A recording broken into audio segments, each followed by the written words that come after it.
Your body type is so last season, and I know you didn't gain any weight, but society decided your natural body type was no longer in. That sounds ridiculous, right? Guess what? That's what women have been expected to accept for over a century. Every decade, a new perfect female body appears, and every decade, millions of women are told they either have it or they don't. And if they don't, they're expected to somehow change their bone structure, genetics, fat distribution, proportions, almost as if the human body were a clothing trend. And to some, it is. Body types have always been treated like fashion, especially female body types. And the craziest part is that we just accept it as normal. If you actually look through history, you can see how absurd it is. In the early 1900s, the idea was the Gibson girl. Tall, elegant, with a tiny waist, but still curvy. Then the 1920s arrived, and suddenly curves were out. The flapper look became fashionable. Straight, slim, almost boyish silhouettes were considered modern. The 1930s and 40s brought back softer curves and glamorous femininity. The 1950s, the hourglass figure became the dream. Tiny waist, full of hips, full of bust. Think Marilyn Monroe. Then the 1960s completely flipped everything. Twiggy became one of the biggest fashion icons in the world, and suddenly being extremely thin was considered the beauty standard. The 1970s leaned into natural slimness. The 1980s wanted athletic bodies. Women were expected to be toned, fit, and lean. The 1990s introduced heroin chic, extremely thin, hollow cheeks, minimal body fat. Then the 2000s somehow made it even more extreme. Low-rise jeans, visible hip bones, size zero culture. If you grew up during that time, you probably remember magazines constantly telling women how to lose another 5 pounds. Then came the 2010s. Suddenly, everybody wanted curves again. The hourglass figure returned, but this time with an impossibly tiny waist, fuller hips, and a bigger backside. Social media exploded. Cosmetic surgery became more common, and everyone suddenly wanted the same proportions. Now we're in the 2020s, and once again, everything has shifted. Being ultra thin is fashionable again. Minimalistic, pale, visible bones, borderline looking anorexic has somehow become desirable again. It's almost like we've gone full circle. And every single time society changes its mind, millions of women are expected to change with it. As if that's even possible. But the problem is that you cannot dramatically change your natural body type. Yes, you can gain some muscle and lose body fat, but you cannot wake up one morning and decide your genetics should redistribute fat differently or completely change your bone structure. However, women are constantly made to feel like they should.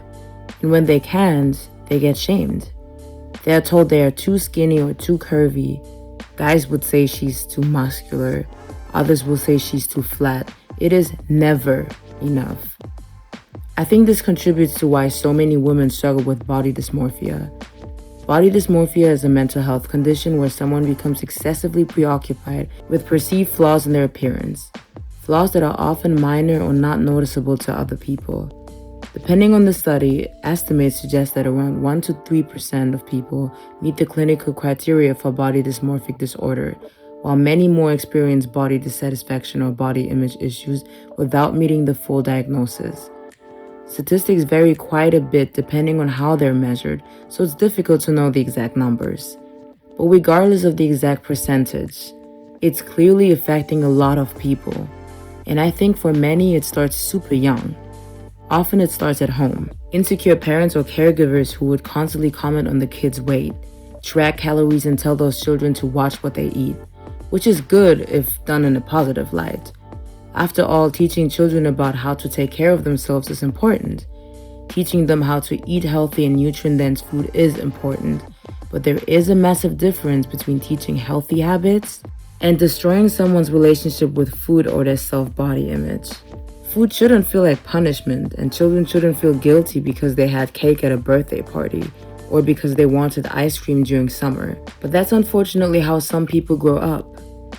Then years later, we wonder why they have unhealthy relationships with food, why they starve themselves and use methods to make themselves throw up, excessively exercise, or start taking drugs or medications just to become thinner.